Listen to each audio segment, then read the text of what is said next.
보물이 되는 지식을 찾아 떠납니다. 펼쳐라 보물지도. 와.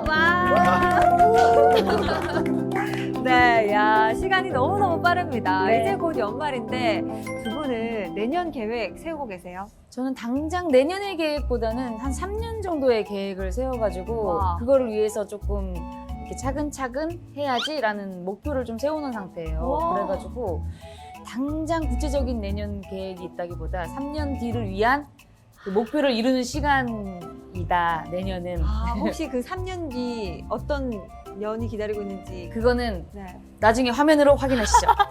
궁금해. 나중에 3년 뒤에. 3년 뒤에도 보물지도 해야겠네요. 그러니까 말이에요. 어. 오래오래 해주세요. 아, 좋습니다. 우리 인욱 씨는 내년 계획 세우고 있나요? 내년 계획뿐만 아니고 네, 오. 내일 계획도 없어요. 반전이다. 네. 거짓말인 줄 아시죠? 진짜예요. 아, 진짜예요? 네, 그런 사람이에요. 투명한 사람이에요. 네. 이런 말씀을 하시는데 눈에 하트가 투명한 귀엽잖아요. 사람이다. 네. 아, 정말 못 해먹겠네요. 아, 사랑해요. 피비 씨. 아무튼 사실 많은 분들이 뭐 내년, 내후년 뭐 계획도 계획이지만 워낙 세상이 빠르게 변하다 보니까 그게 뭐 의미가 있나 이러시는 분들도 계시고, 하지만 또 어떻게 생각해 보면요, 미래를 좀 착실하게 준비를 해 놓으면 미래에 내가 조금은 덜 당황하지 않을까 이런 생각도 하게 됩니다. 오늘 모실 선장님이요, 우리의 미래에 대해서 그래도 조금은 길라잡이가 돼주시지 않을까 기대가 되는데요. 바로 모셔보도록 하겠습니다. 선장님 나와주세요. 예, 귀엽다. 의상 귀엽다.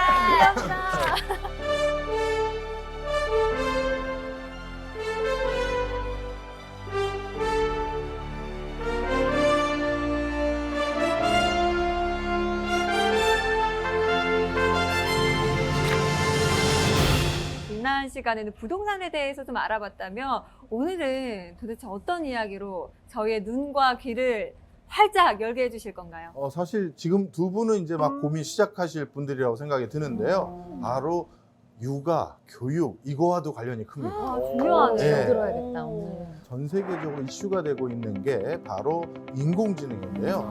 우리 인간처럼 이제 글을 쓰기도 하고 노래를 부르기도 하고 그리고 그림을 그리기도 하고 이것이 본격적으로 구현 가능한 본격화된 것이 바로 올해입니다.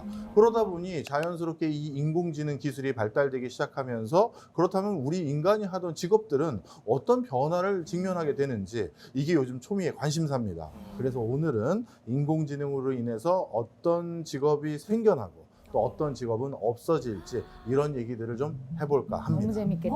그러니까요.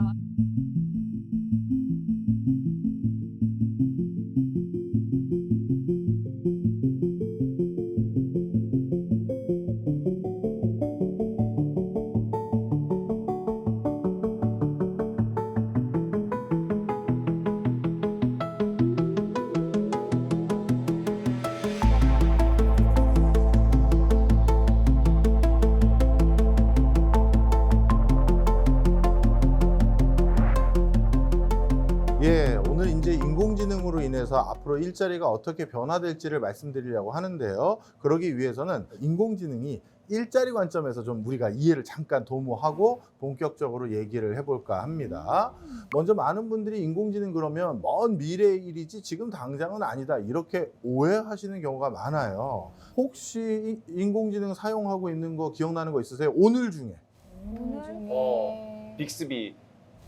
맞습니다. 오. 그거 쓰시는군요. 빅스비 쓰지. 안 써요? 그리고 뭐 로봇 청소기 이런 것도 되나요? 맞습니다. 로봇 어. 청소기도 인공지능 기술이 들어가 있죠. 그리고 제가 오늘 여기 촬영장 찾아오는데 내비게이션 이용했잖아요. 네. 이것도 인공지능에 해당되는 기술입니다.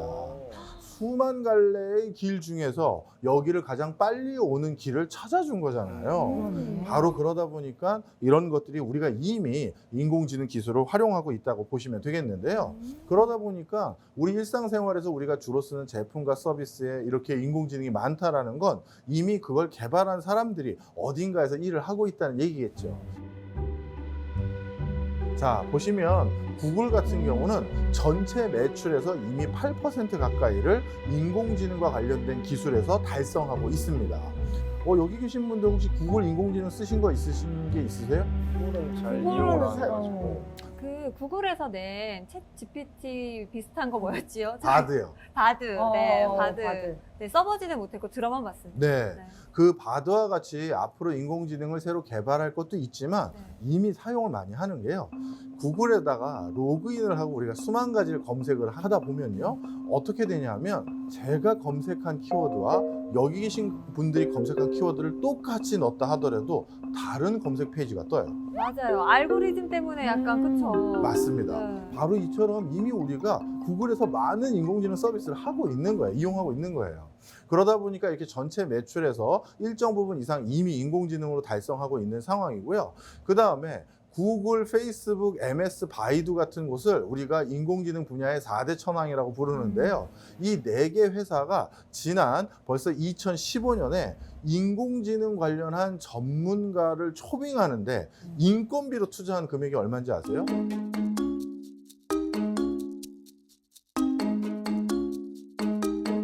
연간 총 10조 원입니다. 와. 사람 10조. 월급으로 10조 원을 주는 거예요. 그러니까 이미 사실 2015년이면 거의 10년 전에 그렇죠. 이미 저 그럼. 네 기업은 인공지능 관련 인력을 뽑는데 10조 원을 쓰고 있었네요. 그 사람들이 가서 개발을 해왔기 때문에 지금 챗 GPT라든가 바드 같은 게 이미 활성화가 되기 시작한 거죠. 이처럼 우리 주변에선 이미 인공지능 기술을 보편적으로 활용하기 위한 준비를 해왔다. 이렇게 해도 과언이 아닙니다. 따라서 먼 미래의 일은 결코 아니라는 점이고요. 그 다음 다른 기술에 비해서 인공지능을 우리가 주목해야 될 이유가 하나 더 있습니다. 전 세계적으로 인공지능 기술을 개발하는데 가장 핵심적인 역할을 하는 것은 그 나라의 국방부예요. 국방부. 네. 국방부? 나라를 지키는데 인공지능이 쓰이나요? 약간 보안을 유지해야 돼. 아니, 보안이지. 아닌데? 전 체육부대라 가지고 잘 거기서도 운동만 해가지고. 예. 자, 사실 요즘은 실제 뭐 미사일을 쏘거나 총을 쏘는 이런 전면전보다도 정보전이라고 하죠. 그 나라 사람들의 생각을 조정하거나 아니면 그 나라 민심을 어디로 흘러가게 유도하는 이런 사이버 전쟁들이 아주 창궐하고 있습니다. 그러기 위해서는 제일 먼저 뭐가 필요하냐면 인공지능 기술을 바탕으로 사람들이 어떤 생각을 하고 어떤 마인드를 갖고 있는지 지금 알아내고 이거에 영향을 미치는 게 중요하거든요.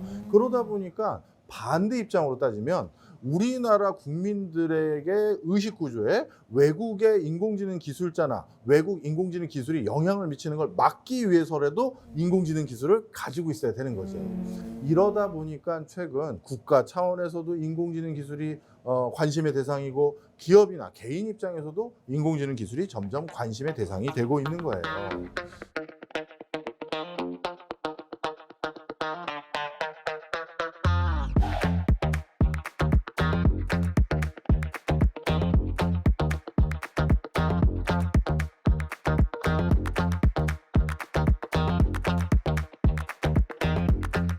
먼저 우리 컴퓨터가 있고 인공지능이 있잖아요. 네. 아니 컴퓨터랑 인공지능은 뭐가 다를까요?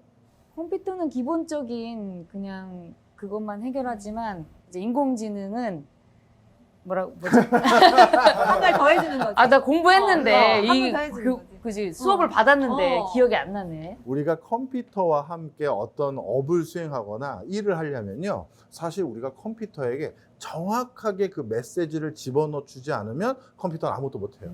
아주 쉽게 말해서 엑셀 생각하시면 돼요. 우리가 뭔가 엑셀로 뭐 세금을 계산한다든가 아니면 월급을 계산한다든가 뭔가 산식을 계산하려면 그 함수 값을 정확히 넣지 않으면 네. 어떻게 됩니까? 에러가 떠서 아무것도 안 떠요. 네. 그래서 제가 컴맹이 됐어요. 진짜 정말. 네. 자, 이처럼 엑셀을 정확히 알려면 함수도 외워야 되죠. 그거 쓰는 프로그램 방식도 알아야 되고 우리가 공부를 해서 그 친구가 오해 없도록 하기 위해서 정확하게 그걸 넣어주지 않으면 아무것도 못해요. 그런데 인공지능은 다릅니다. 날 것 그대로를 얻어도 나름대로 유추하고 상상하고 추리해서 이 사람이 얘기하는 게 뭔지다를 스스로 인지한 다음에 답을 줘요. 우리 예를 들어서 영화 그 아이언맨에서 보면 아이언맨이 자비스라는 인공지능과 같이 일을 하잖아요. 맞아요. 내가 제일 좋아하는 노래 좀 틀어줘 그러면 그게 뭘 틀어달라는지 정확하게 짚어주지 않아도 노래를 틀어주고, 그리고 어제 그 친구 약속 미룬 거 오늘 다시 잡아줘 그러면 어제 그 친구가 누군지 정확히 얘기 안 했는데도 약속을 잡아주고, 그러면서 추가적으로 자기가 그 업무를 하는데 필요한 정보가 있으면 다시 되물어요. 레스토랑은 늘 가시던 곳으로 잡을까요? 이렇게 물어보거든요. 마치 실제 사람과 일을 하는 것처럼. 이건 달리 말하면 뭐다? 그냥 우리가 이런 걸 자연어라고 불러요. 자연어로 주고받는 방식처럼 일을 할 수 있는 게 인공지능입니다. 그러니까 컴퓨터랑 분명히 다른 거죠. 자, 그러면 이런 설명을 쭉 듣고 나면 첫 번째 오해하시는 게 있어요. 인공지능 엄청 똑똑하네요. 제대로 말도 못하고 우리가 대충 얼버무렸는데도 일을 하고. 그런데 인공지능은 어떤 의미에서는 머리가 인간보다도 한참 나빠요. 아, 다 잘하는 건 아니군요. 그럼 어떤 사건이 있는지 네. 제가 이것도 한번 설명드리려고 사진을 2개 가져왔는데요. 자, 왼쪽에 있는 사진은 뭡니까? 호랑이. 호랑이요. 맞아요. 그다음 오른쪽에 있는 건 뭘까요? 호랑이 옷 입고 있는 사람? 네. 그렇죠. 결국 사람이죠. 네. 자, 그런데 인공지능에게 사람과 호랑이를 구분할 수 있게 하려면 어떻게 설명해 주실 거예요? 아, 두 발로 서 있으면 사람이다? 그러면 저기 두 발로 서 있는 호랑이 사진은요? 그러네요. 그죠? 꼬리도 똑같이 있고. 그렇죠. 꼬리가 있으면 호랑이고 꼬리가 없으면 인간이다? 그러면 저 가장무도에 가는 저 옷 입고 있는 저 친구는 이제 호랑이네요? 그죠? 무슨 얘기 하는지 이해하셨죠? 네. 우리 인간의 뇌는요, 아주 직관적으로 어느 순간이 되면 구분을 할 수가 있어요. 내가 말로 호랑이가 뭔지 정의 내리질 못해도, 사람이 뭔지 정의 내리질 못해도 사람인지 호랑이인지 그림책 보고 다 구분을 합니다.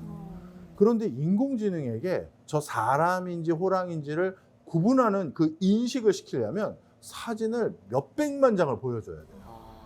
인공지능은 그러다 보니까 이런 관점에서는 우리 사람보다 머리가 좋다고 하기에는 애매모호한 거죠. 또 한 가지 이것도 흥미롭습니다. 인공지능은 거짓말을 할까요, 안 할까요? 하지 않을까? 거짓말은 아닌데 몰라서 하는 것 같아요. 아, 몰라서 하는 거는 그게 맞다라고 생각하니까. 아, 그렇게. 의도는 의도는 없었지만. 없지만. 예, 그럴 수도 있겠네요. 예. 자, 결론부터 말씀드릴게요. 인공지능은 거짓말을 합니다. 어머, 가증스러워. 정말. 실제 미국의 아주 명문대 두 곳에서 각자가 개발한 인공지능 둘을 가지고 대화를 시켜봤어요.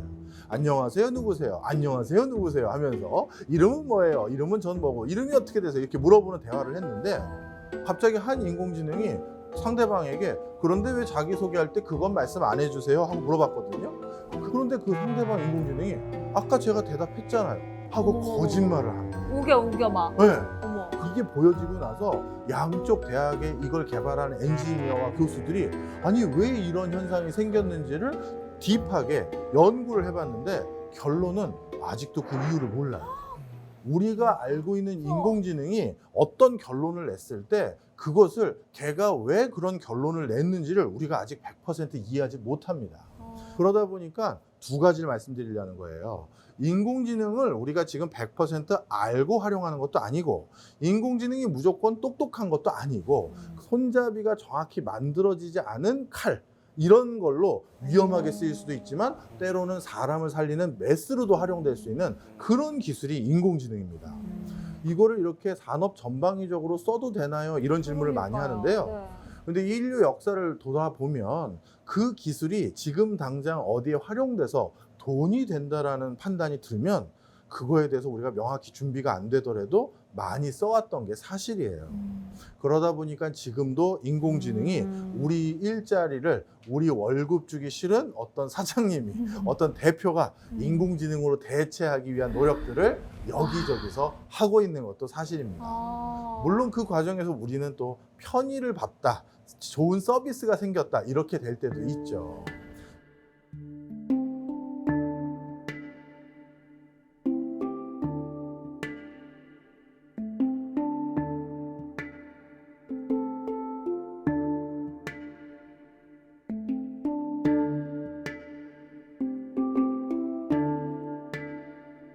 자, 그러면 본격적으로 이제 지식이 어떻게 활용되고 있고 어떤 직업에 대체되기 시작했는지를 하나씩 좀 말씀을 드려볼까 합니다. 그럼 여기서 또 질문 드려볼게요. 인공지능이 이제 본격적으로 사람들의 일자리를 대체하기 시작할 거라면 앞으로 어느 일자리부터 위협받을 거라고 생각하세요? 저는 일단 뭔가 반복적인 일. 오. 근데 품이 많이 드는, 네. 시간이 많이 드는데 반복적이고 막 데이터가 많이 쌓여야 되는 그런 일은 그래도 사람보다는 인공지능이 잘하지 않을까. 그래서 대체가 빨리 되지 않을까 싶어요. 정답입니다. 또요? 대량적으로 해야 되는 어떤 것들에서 이렇게 범위가 큰 어떤 무언가를 할 때 사람이 다 할 수 없는. 사람이 다 할 수 없는 것들을 좀. 정답입니다. 자, 이제 이봐, 내가 이거 AI 수업 내가 들었다니까. 나치일 것 같은데. 최근에 이렇게 돌아다니고 네. 보니까 뷔페에 그 그릇 치우러는 로봇 네. 들이 있더라고요. 맞아. 약간 그런 쪽. 이것도 정답입니다. 맞아. 자, 다 맞췄다, 이야! 동물지도. 여기 계신 분들이 말씀해 주신 걸 종합해 보면요. 사람들이 하기 귀찮은 일이거나 그리고 뭔가 어마어마한 양을 처리해야 되거나 아니면 좀 반복되면서 그리고 복잡다단할 수 있으면 그런 업무들, 이런 것들이 지금 전방위적으로 인공지능이 대체되기 시작했어요. 이거와 관련된 연구가 있어서 한번 소개시켜 드리려고 하는데요. 세계 인공지능 학회에서 가장 혁신적인 인공지능 기술이 어떤 기능을 담보하기 위해서 개발됐는지를 연구조사 해봤더니요. 1위가 일정 계획 같은 거를 인공지능이 대체해 주는 겁니다. 만약에 저 기능이 본격화돼서 일상생활에서 우리가 활용하는 수준까지 발달이 되면 이제 어느 직업군이 대표적으로 없어질 거냐 하면요. 비서 직군이겠죠. 네. 예를 들어서 하루에도 여기저기서 전화를 많이 받고 또 수시로 일정이 바뀌는 사람들 같은 경우 자기가 그거 다 일정 정리를 못 하거든요. 그러다 보니까 비서분들께서 그 전화를 대신 받고 누구실입니다, 어느 자리입니다 라고 하면서 아, 그 약속이요? 그러면 아, 그때는 다른 일정이 있어서 안 되시고요. 혹시 그 날짜 되세요? 하면서 이걸 다 빼곡하게 채워넣거든요. 그런 일을 원래 해주는 업종이 있는데 그런데 이제는 그럴 필요가 없는 거죠. 그 다음 두 번째입니다. 경고, 감시, 감사, 사기 적발이에요. 자, 이것도 좀 말씀드릴게요. 경고랑 감시, 감사를 해야 될 업무 중에 하나가 산업 현장에 있어요. 우리나라는 산업 현장에서 산재가 많이 일어나는 나라 중에 하나입니다. 그 이유들 중에 하나는 근로자 스스로 안전하지 못한 행위를 할 때도 있습니다. 예를 들어서요. 공사를 막 하고 있는 건물인데 중간에 이제 담배 피러 내려가려면 원래 1층까지 내려가야 되잖아요. 그렇죠. 근데 아직 이 건물은 엘리베이터를 안 만들었어요. 그래서 7층에서 내가 공사하고 있는데 야, 1층까지 언제 내려갔다 오니 해서 이 안에는 그 화기에 그 가까이 놓여 있으면 안 되는 페인트라든가 이런 게 있으니까 위험하게 난간 바깥까지 가가지고 거기 바깥에서 떨어질 둥 말둥한 거기에서 이렇게 담배 피시는 분들도 없지는 않겠죠. 그러면 원래는 그런 분들 방지하기 위해서 현장에서 어떻게 해야 되냐면 안전 요원 같은 사람이 있습니다. 그 사람이 이렇게 있다가 호루라기 같은 거 딱 불면서 넘어오지 마세요, 위험해요 하면서 이런 것도 알려주고, 그렇죠. 또 일하다가 못 보면서 넘어갈 수도 있잖아요. 그러면 또 그것도 알려주고 하는 건데, 그런데 통상적으로 이렇게 호루라기 불면서 넘어오지 말라라고 하는 사람이 일을 제일 잘하는 숙련공이 그거 하겠어요? 아니면 어떻게 보면 대학생 알바가 그거 하겠어요? 아르바이트생이. 그렇죠. 그러니까 쟁쟁한 선배들 앞에서 선배님 들어가세요 라고 하면 선배들이 뭐라고 할까요? 조용히 해. 내가 담배 피겠다는데. 아, 여기 선배님들 꽤 많이 계시네요. 자, 맞습니다. 그러다 보니까 사건, 사고가 일어나는 경우도 있어요. 그러면 이런 거 대체하려면 어떻게 해야 된다?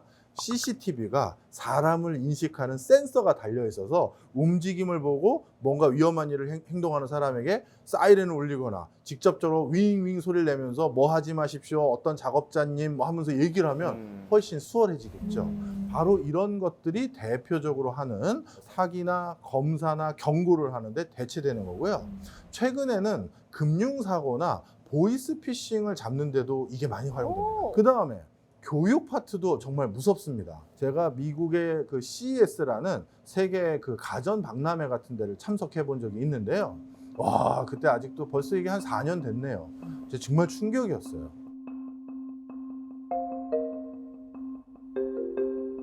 거기에서 하는 그 새로운 비즈니스는 인공지능 스피커를 바탕으로 영어 교육을 하는 솔루션을 개발 중인 회사였어요. 지금은 다 개발을 완료했는지 모르겠습니다만 저는 제 영어 많이 가르쳐줬던 선생님이 남성분이셨어요. 호주 출신이고. 그러다 보니까 저도 모르게 가끔 구사하는 영어에 호주식 발음이 가끔 섞여 나와요. 그분이 저 영향을 제일 많이 줬겠죠? 그렇겠죠. 그런데 조금 전에 제가 말씀드린 그 인공지능 스피커는 이렇게 얘기를 해도 돼요. 인도식 영어 발음으로 해줘봐 하면 인도식 영어 발음을 해주고, 오. 영국식 영어 발음으로 해줘봐 하면 영국식 영어 발음을 해주는 거예요. 야, 그럼 선생님이 여러 명이 생기는 거네요. 그렇죠. 아니, 두 분은 실제로 또 아기를 키우고 계시니까 또 영어 공부 시켜야 되잖아요. 그렇죠. 지금도 뭐 시키고 있는데 네. 인공지능도 괜찮겠다는 생각이 음. 굉장히 들었어요. 왜냐면 이제 사람과의 관계가 또 음. 점점 불편해지거나 그럴 수도 있잖아요. 그렇죠. 선생님과의 어떤 그런 뭐 트러블이라든지 사춘기가 오면 또 AI 교육 괜찮은데요? 지금 솔깃하고 계십니다, 네. 학부모님들께서. 네. 그 다음에 이제 진단 검출도 인공지능이 합니다. 오. 진단 검출이라고 하면 대표적으로 뭐냐 하면 바로 의사, 변호사, 회계사, 세무사 이런 데가 여기에 들어가겠죠. 아까 그 말했던 전문직이 대량 들어가 있는. 그럼요. 바로 이런 업무들이 점점 인공지능으로 대체되는 기술이 개발이 완료됐다라는 게 방금 말씀드렸던 저런 수상 빈도들을 통해서 우리가 이미 확인을 할 수 있는 상황이 돼버렸어요.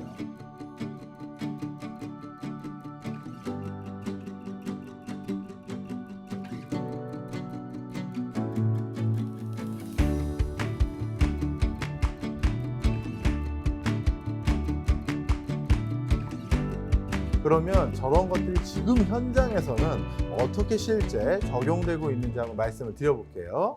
이미지가 들어가 있는 그래프를 하나 가져왔습니다. 그 그래프 가운데에 보면 덕 노비스라는 한 배가 이렇게 세워져 놨죠. 네. 그 배가 얼마나 큰 배인지를 전 세계 대표적인 건축물과 비교할 수 있도록 제가 해놓은 건데요. 파리 에펠탑보다도 높습니다. 그 다음에 쿠알라룸푸르에 있는 트윈타워보다도 높죠. 대만의 101타워 정도 되는 높이의 배예요. 그러면 저런 엄청나게 큰 배, 이걸 설계하는 사람은 어떤 사람일까요? 똑똑한 사람. 대단한 사람. 정답. 대단한 사람, 똑똑한 사람. 정답입니다. 정답. 대단하고 똑똑해지려면 네. 저 분야에서 통상적으로 20년 이상의 업력을 쌓아야 돼요.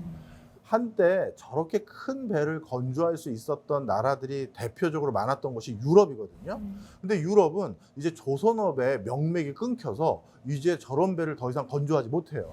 한국의 그 경쟁력을 뺏겨버린 거거든요. 그런데 요즘 저 배를 다시 육성하고 싶어도 한동안은 못했거든요. 네. 왜냐하면 저 배를 설계를 해야 만들 텐데 설계할 수 있는 그 20년 업력이 있는 사람이 20년 동안 조선업을 안 했으니까 단절됐을 거 아니에요. 네. 그러니까 아예 할 수 있는 사람이 없어지니까 조선업을 육성을 못했었던 것인데 최근에는 하려면 할 수 있게 됐어요. 어떻게 해요? 어떻게 됐느냐?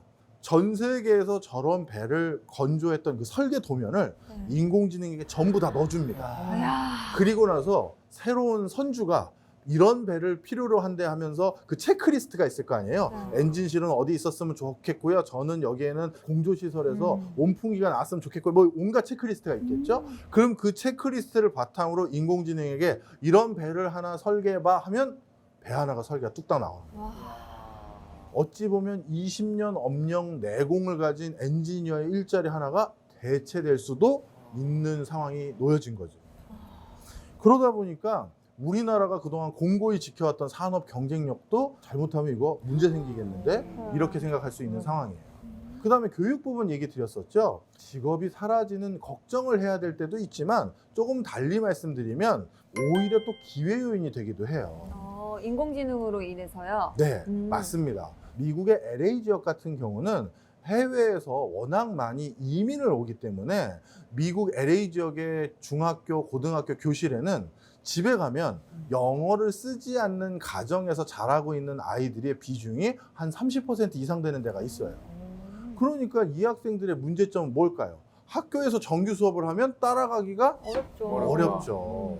그러면 학업 성취도가 낮아진다는 건 달리 말하면 좋은 대학에 진학하기가 어려워지는 것이고 그건 달리 말하면 또 좋은 직업을 갖기가 어려워지는 거죠.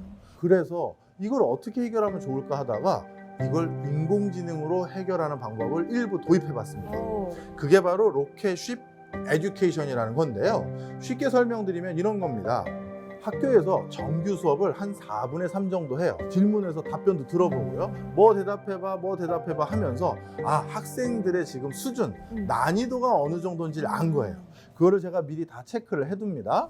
그리고 이 체크해 놓은 걸 다 컴퓨터에 입력을 해요. 그 다음에 어떻게 하느냐? 나머지 4분의 1 정도 되는 수업은 학생들이 저에게 받는 게 아니라 전산실에 가서 받아요. 그럼 전산실은 이만한 단말기가 있는데 그 단말기는 인공지능이 탑재되어 있는 단말기인데 그 인공지능은 이미 저에게 다 정보를 얻었어요. 이 퀴즈 점수 성적표도 줬고 제가 학생들에 대한 내용도 다 썼기 때문에 누구는 뭘 잘하고 누구는 뭘 못하고 누구는 어떤 부분에 아직 궁금증이 남아있는지 다 알아요.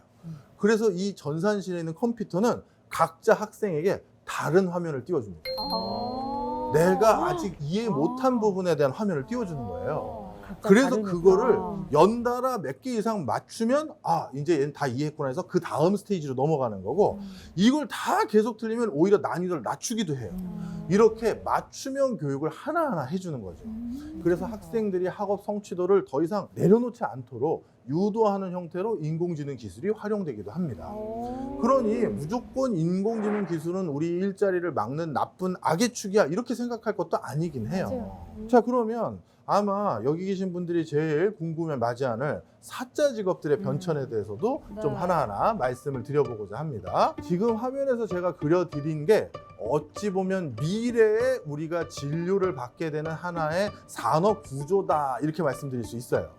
병원들이 제약회사라든가 식품회사라든가 의료기기회사와 직접적으로 거래를 하는 게 아니라 중간에 누구를 끼고 있나요?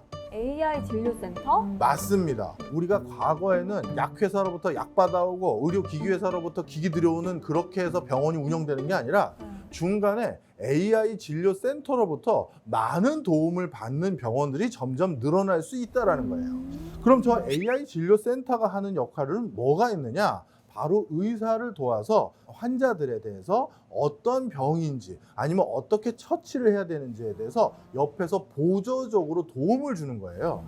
실제 IBM 왓슨이라는 인공지능 시스템이 운용된 적이 있고 우리나라도 도입된 적이 있습니다. 그때 보면 되게 재밌어요.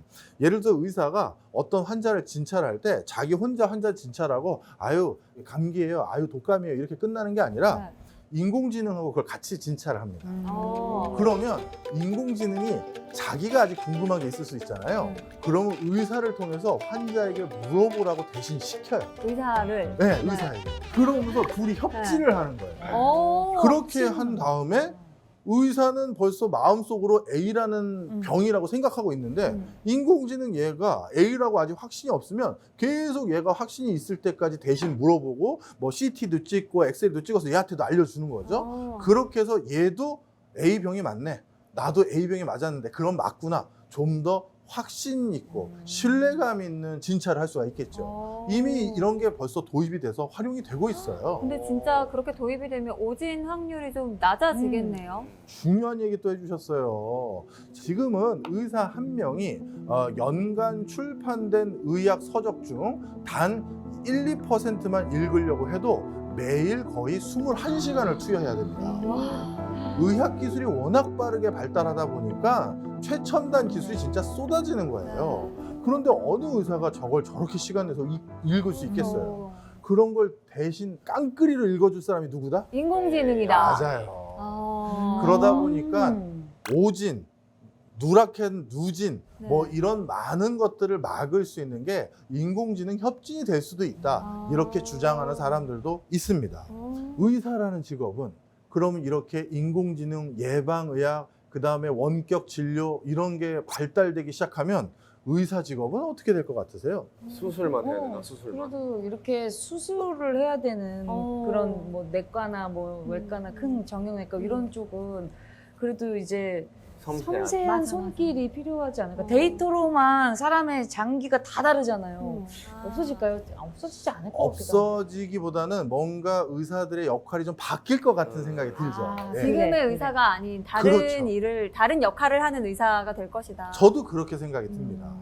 일단 이렇게 바뀌게 되면요, 정말 의사의 역할도 바뀌는 것뿐만 아니라 다른 것도 바뀌어요. 요즘 전 세계적으로 제약회사들이 네. 상당히 돈을 많이 들여서 인수합병하고 있는 회사들이 있습니다. 식품회사, 종자회사들이에요. 종자회사. 자, 왜냐? 한번 이것도 쉽게 상상을 할 수가 있어요. 제가 몸이 아프면 네. 병을 치료받기 위해서 뭘 먹어야 되죠? 약을 먹어야죠. 약을 먹어야 돼요. 근데 예방의학이 되면 아프기 전에 당신은 당뇨에 걸릴 가능성이 높아요라고 얘기한 거잖아요. 그럼 아직 당뇨에 걸린 건 아니니까 당뇨약을 먹거나 인슐린 주사를 맞을 필요가 그러네. 없죠. 그렇죠. 그럼 뭘 해야 될까요? 기능식품을 먹어야 돼. 그렇습니다.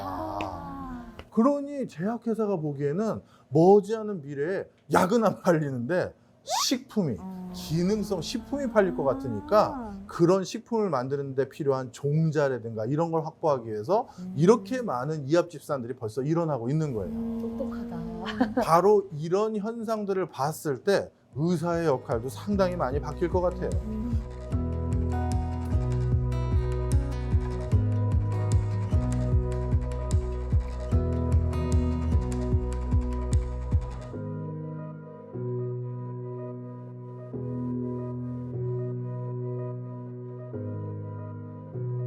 의사했으니까 어디 해봐야 될까요?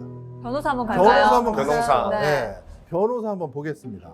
지금 화면에서 보이는 저 수많은 회사들의 로고들, 아마 여기 계신 분들이 봤던 회사들은 아니실 겁니다. 저 회사들이 하는 분야, 어느 업종의 회사들일 것 같으세요? 바로 인공지능을 기반으로 법률 서비스를 제공하는 회사들의 로고입니다. 저렇게 많아요? 저렇게 많아요. 와.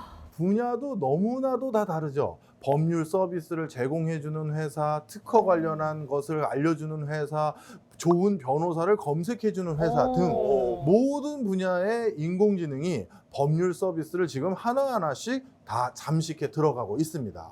좋은 비유는 아닙니다. 그냥 네. 많은 시청자들을 위해서 양해해 주세요. 두 분이 갑자기 갈라서기로 결정을 했습니다. 어허. 그러면 각자 변호사를 선임해야겠죠. 해야죠. 어떻게 변호사를 선임하실 거예요? 일단 뭐 제일 좋은 제일 로펌. 유명하고 뭐 두 분 다 작심을 승률이 하셨군요. 높고 고속까지 안 가고 그냥 안 되겠습니다. 이 비유는 서빙다. 더 이상 불면 안 되겠습니다. 네, 너무- 제일 좋은 로펌을 찾아가지고. 통상적으로 뭔가 내가 법률 서비스를 받아야 될 때가 되면 좋은 변호사가 누군지 모르잖아요. 모르죠. 그래서 주변 사람들이 그냥 물어보죠. 그쵸. 내가 이런 변호사가 필요한데 좋은 사람 없어? 이렇게 추천을 받는 거죠. 근데 그 추천을 받은 그 사람이 정말 베스트 오브 베스트일까요? 그건 모르죠. 아닐 가능성이 높잖아요. 네. 그냥 그 사람에게 좋았을 수 있겠죠.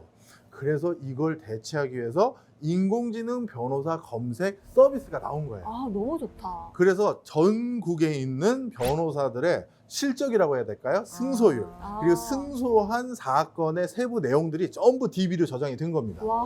그러면 괜찮다. 그걸 바탕으로 당신이 소송을 우려할 그 사건을 개괄적으로 써주세요 하면 그 인공지능에다가 쓰는 거예요. 써서 주는 거예요. 그럼 그 내용을 바탕으로 아, 이런 케이스구나. 그럼 그런 케이스와 가장 비슷한 분야의 전문성을 가지고 있는 변호사들의 리스트업을 하고 그 리스트업된 변호사들 중에서 제일 승소율이 좋은 변호사부터 그리고 단가까지 쭉쭉쭉쭉 나오는 거죠. 자, 이처럼 벌써 우리 생활 법률 근처에 아주 밀접하게 어떻게 보면 코앞에 이렇게 인공지능 변호사들이 우리 앞에 기다리고 서 있습니다. 자, 그러다 보면 또 질문 드릴게요. 앞으로 그럼 변호사는 무슨 일을 해야 될까요? 근데 제가 또 들으면서 생각이 드는 건 물론 변호사의 일을 인공지능이 여러 가지 대신할 수도 있겠지만 또 변호사 입장에서는 연결을 시켜주거나 매칭을 해주거나 내가 어떻게 보면 약간의 잡무 이런 것들을 조금 해결을 해주면 변호사 입장에서도 크게 안 좋지 않을 것 같다는 생각도 들거든요. 아, 정확하게 미래를 예견하셨어요. 앞으로 우리 아나운서님 이름을 노스트라다무스라고 해야 돼요. 정확한 표현입니다. 이 인공지능 변호사들을요, 누가 적극적으로 쓰기 시작했냐면 변호사들이 쓰기 시작했어요. 변호사들은 사건을 준비하기 위해서 통상적으로 서브 변호사들을 많이 고용합니다. 맞아. 팀으로 하거든요. 그러다 보니까 대표 변호사가 있고 수습 변호사가 있고 아주 인턴 같은 변호사가 있어요. 그런데 일단 첫 번째로 먼저 일어났던 일 중에 하나가 베이커 앤 호트 테틀러라는 미국의 법률법인이 있는데 여기에서는 인턴십을 하고 있는 변호사들, 이런 변호사들을 대거 해고하거나 더 이상 고용 안 한 적이 있어요. 아이고. 이 친구들이 하는 일은 뭐냐 하면 우리가 어느 법률 회사에 상담을 받으려 가려면 그냥 무작정 가는 게 아니라 전화 먼저 해야 되잖아요. 네. 근데 그거 하려면 약간의 법률적 지식도 알아야 되고 그리고 고객에게 법률적인 상식을 전달해 줘야 될 필요가 있잖아요. 그러다 보니까 그 일을 하는 것도 일반인이 하는 게 아니라 수습 변호사들. 그러니까 바이그잼이라고 해서 변호사 시험 준비하는 알바생들을 두는 게 일반적이에요. 그리고 변호사 시험 합격하면 그 회사에 그냥 일하기도 하고 그런 거죠. 그런데 방금 말씀드렸던 인공지능 변호사를 고용하면 그런 친구들을 고용할 필요가 없죠. 이 전화를 딱 걸면 인공지능이 사람 목소리로 다 이런 법률 응대를 해주면서 고객들을 유인하는 거예요. 시간까지 잡아주고. 그러면 이제 수습 변호사, 시보 변호사들의 역할이 더욱더 줄어들게 되겠죠. 그 다음에 이제 그렇게 고객이 찾아왔어요. 그럼 그 고객에게 뭔가 소송을 준비하기 위해서 나는 많은 판례도 찾고 법률적 검토를 해야 됩니다. 혼자 하기 너무 힘들잖아요. 그래서 보조 변호사들이 있는 건데 그 보조 변호사를 아이언맨 자비스처럼 AI 이것 좀 찾아봐. 그럼 쭉쭉 찾아주고 다 그렇게 돼버리는 거죠. 바로 이렇게 되면 이제 어떤 변호사는 이렇게 얘기할 수도 있겠죠. 입이 찢어지면서 인건비 줄였다라고 하는 사람도 있을 수 있는 거예요. 그러니까 말씀해 주신 것처럼 이런 이 솔루션에 지금 가장 관심이 많은 건 의외로 변호사들입니다. 자, 그러면 이런 상황 속에서요. 앞으로 전문직이라는 세상은 어떻게 바뀔지를 제가 좀 정리를 해봤습니다. 이 전문직이라는 게 이제 어떻게 바뀌냐면 이런 그 소양을 가진 사람들이 인공지능을 활용하면 업무 처리의 효율성이 극단적으로 늘어요. 내가 짧은 시간 안에 동시다발적으로 수많은 사건을 수임할 수도 있고 수많은 환자를 동시에 치료할 수도 있겠죠. 그 다음에 직접 가지 않더라도 원거리에 있는 환자를 원격으로 진료할 수도 있고요. 그러다 보니까 서브 전문직들, 나를 보조해주는 전문직들은 불필요하게 될 가능성이 높아요. 그리고 사고율과 실패율도 낮아지겠죠. 내가 놓친 것들을 인공지능이 바로 잡아주거나 보완해 줄 거 아니에요. 그러다 보니까 서비스를 받는 우리 입장에선 좀 더 질 좋은 서비스를 받을 가능성은 있어요. 그리고 재교육의 기회가 제고됩니다. 그러니까 사람 처치하고 사건 수습하다 보니까 내가 또 공부할 시간이 부족했는데 이제는 전문가로서 또 추가적인 공부하는데 시간을 쓸 수 있게 됐잖아요. 그런 것도 다시 우리에게 더 좋은 서비스로 이어질 수도 있겠죠. 그러니까 결론은 이겁니다. 인공지능이 특히 전문직 일자리에 이렇게 들어오기 시작하면서 모든 게 나빠지는 건 아니에요. 좋아지는 부분도 있고 걱정되는 부분도 있다라는 거죠. 그러면 혹시 여기 계신 분들도 그 미드를 보셨는지 모르겠습니다만 닥터 하우스라는 미드가 있었어요. 참 재밌었는데 가운데 저 검은색 옷을 입으신 분이 주인공인데요. 저 주인공은 천재적인 외과 의사예요. 그러다 보니까 딱 환자에게 정말 아주 작은 징후라도 놓치지 않고 다 캐치해서 이 사람은 어떤 병이야 이걸 찾아내는 사람인데 나머지 저 흰 가운을 입고 있는 분들도 뭐 흔히 말해서 드라마에서 나오는 뭐 존스 호킨스 나오고 뭐 어마어마한 학력과 전문 소양을 가진 분들인데 저 검은색 그 의사를 따라잡질 못해요. 그래서 맨날 들러리 같은 역할을 하고 있는데 그 과정에서 심리적 갈등도 있죠. 왜? 난 왜 맨날 이 지경이야? 당신은 뭐가 그렇게 잘났는데 이런 것도 드라마 상황에서 막 나와요. 그런데 만약에 저 검은색 옷을 입고 있는 저 변호사가 그런 직장 동료들하고 심리적 갈등이나 트러블에 대해서 부담감을 느꼈다. 그럼 이제 어떻게 할 수도 있다? 쟤네들 싹 내보내고 인공지능하고 둘만 진료해도 그만일 수도 있는 상황이 돼버릴 수도 있어요. 그러다 보니까 이 인공지능이 전문직 일자리에 결정적인 영향을 주고 있다. 이렇게 보시면 됩니다.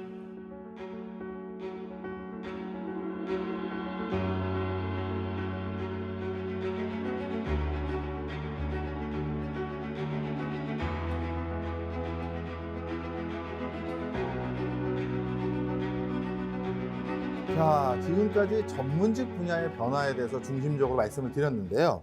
나머지 직업군도 궁금하실 거 아니겠습니까? 맞아요. 나머지 직업군에 대한 얘기도 해드리도록 하겠습니다.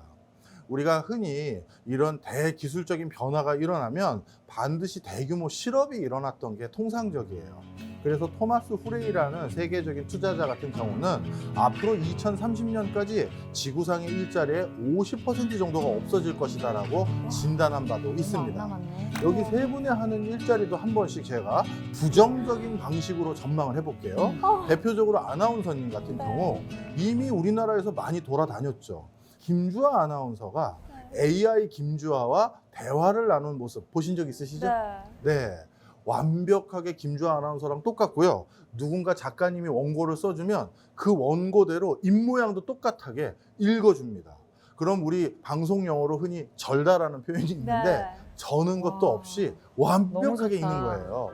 너무 좋다고요? 그렇게 나를 방송인 아니세요? 아니, 절지 않게 완벽하게.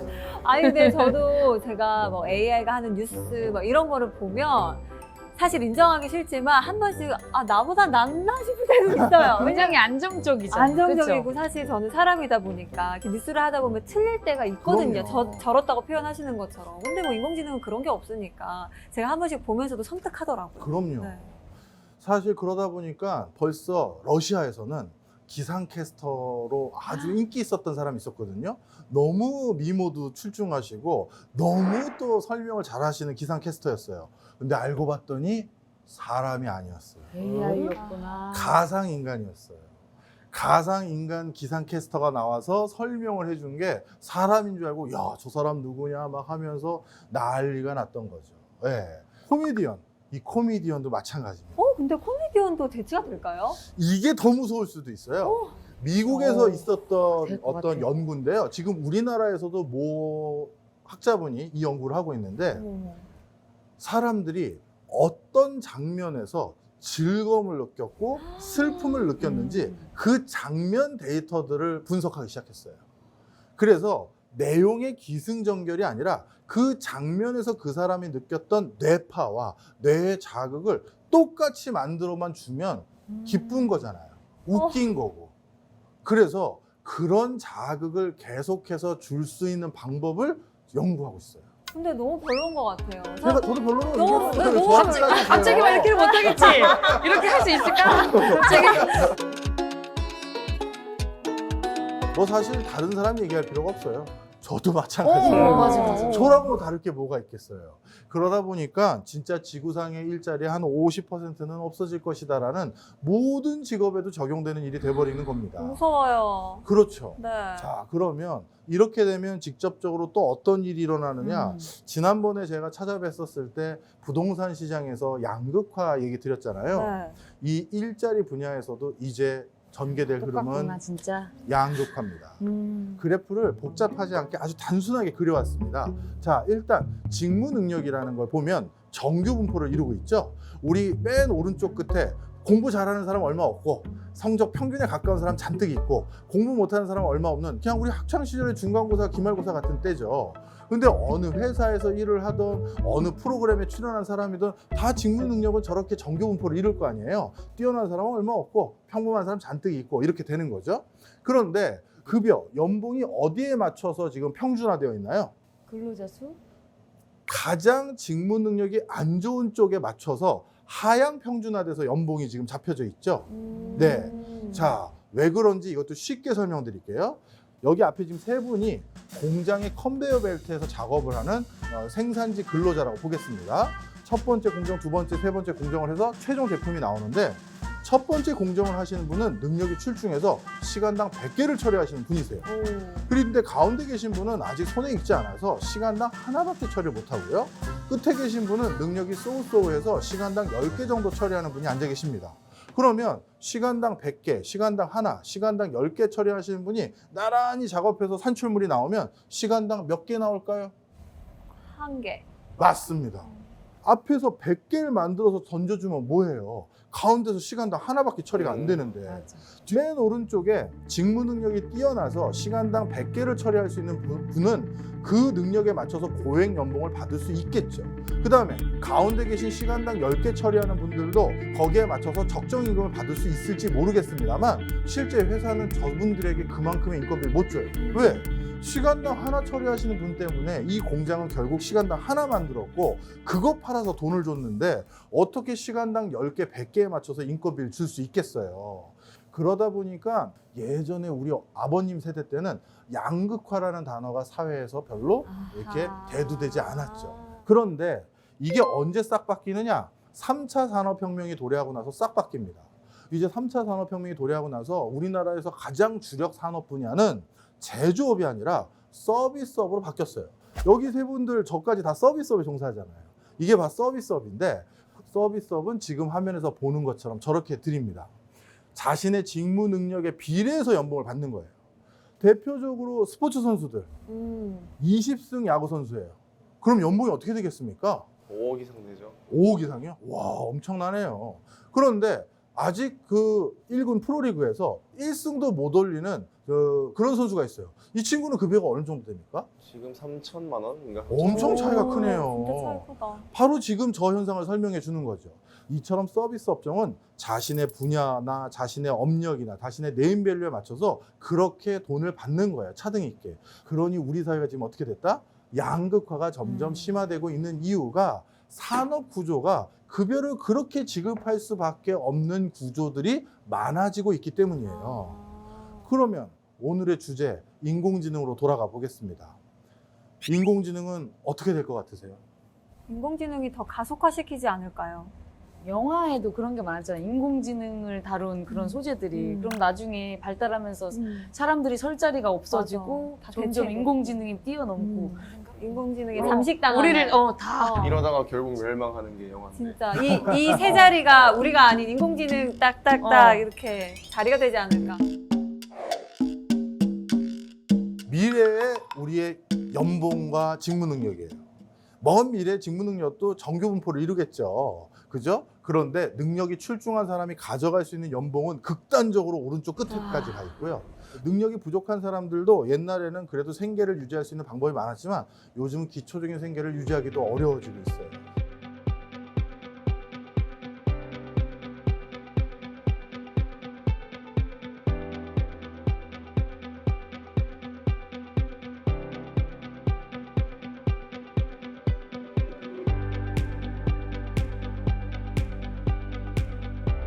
근데 또 우리 두 분은 그것도 궁금하실 것 같아요. 왜냐하면 이제 아이를 키우시는 입장이잖아요. 네. 그럼 이제 인공지능 시대가 왔다. 그럼 우리 아이는 어떤 공부를 하면 좀 더 AI 시대에 살아남을 가능성이 높은 경쟁력 있는 사람이 될까? 어떤 직업인지 구체적으로 한 몇 가지만 좀 직업을 뽑아주셔도 한 좋을 것 10개 같고. 안쪽으로. 네. 이렇게 한쪽으로. 지금 사라지고 있는 업종들은요.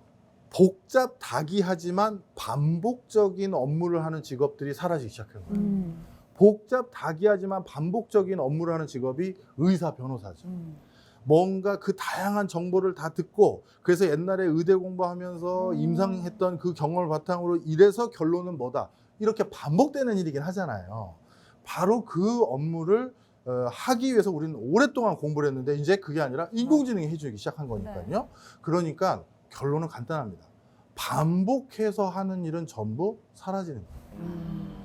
그러니 아까 우리 허 선생님께서 보여주셨던 아무도 생각하지 못한 갑자기 일어나서 댄스를 친다든가 그건 안 못하죠. 저런 거 못하지. 그거 못 바로 네. 이런 것처럼 우리가 창의적인 분야에는 인공지능이 대처를 못해요. 네. 지금 벌써 인공지능이 일부 창의적인 범주로 넘어오기 시작했어요. 곡을 쓴다든가 그림을 그린다든가 이런 일이 있었고요. 얼마 전에는 그 우리나라 K-팝 걸그룹의 노래를 브루노 마스의 목소리로 불러가지고 영상을 입힌 게 맞아. 대박이 난 게 있어요. 봤어. 네. 그럼 그 영상의 수입은 브루노 마스도 일부 가져가야 되는 건지 우리 K-팝 가수도 가져가야 되는 건지 아니면 그걸 합성해서 만든 사람이 혼자 다 가져가도 되는 건지 아직도 결정을 못했어요. 달리 말하면 인공지능 기술이 일부 결부된 지식재산권을 어떻게 나눠야 될지 아직 결정을 못했어요. 그런데 분명한 건 있습니다. 아직까지도 그 어떤 나라도 100% 인공지능이 그 지식재산권을 다 가져가야 된다라고 생각하는데 찬성하는 사람은 없어요. 왜냐하면 그 인공지능은 이 어떤 기획자가 시키는 걸 했을 수는 있어요. 브루노 마스 목소리 가져와, K-팝 걸그룹 노래 가져와, 믹싱해. 그걸 지시하는 그 사람의 아이디어. 그건 인공지능이 혼자 한 건 아니잖아요. 그렇죠. 그러니까 100% 인공지능이 아직까지 창의력을 발휘한 건 아니에요. 우리 인간이 아이디어를 줬거나 뭘 줬을 때 그걸 해내는 거죠. 그러니 결국 그렇다면 마지막 끝까지 살아남을 직업군들의 가장 보편적인 특성은 창의성을 발휘하는 일들. 이렇게 보시면 되겠습니다.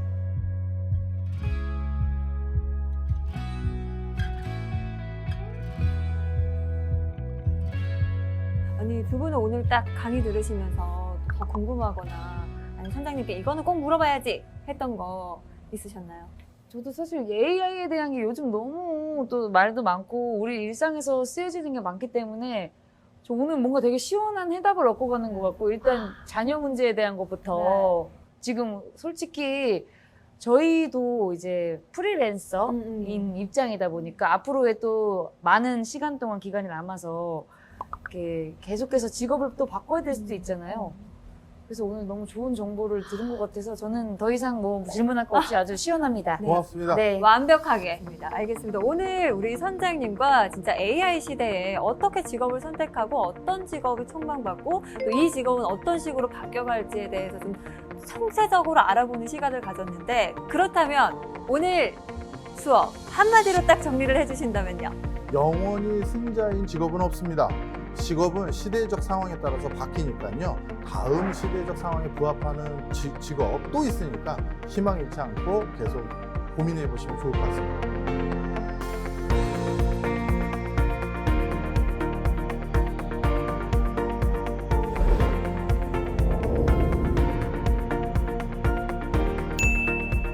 소민 씨도 이렇게 함께 하고 가시잖아요.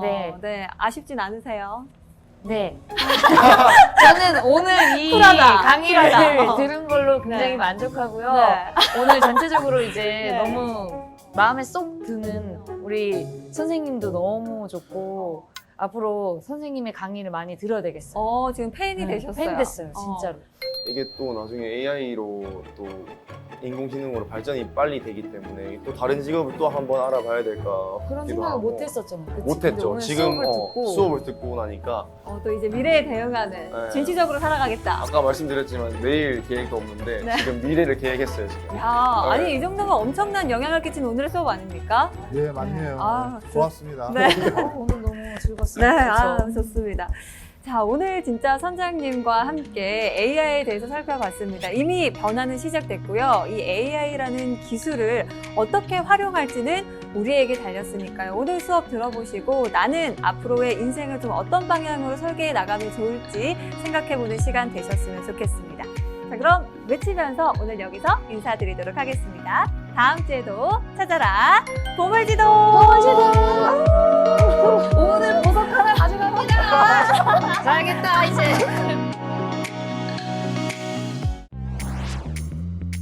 오늘 역사 이야기지만 일상에도 정말 가까운 이야기를 하려고 하는데요.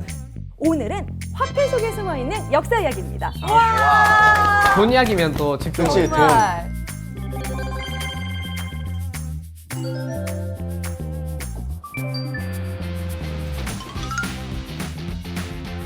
현모양처가 아니라고요? 네. 현모양처의 대명사잖아요. 아까 전에 대충 봤을 때 없었거든요. 지금 보니까 있어요. 아,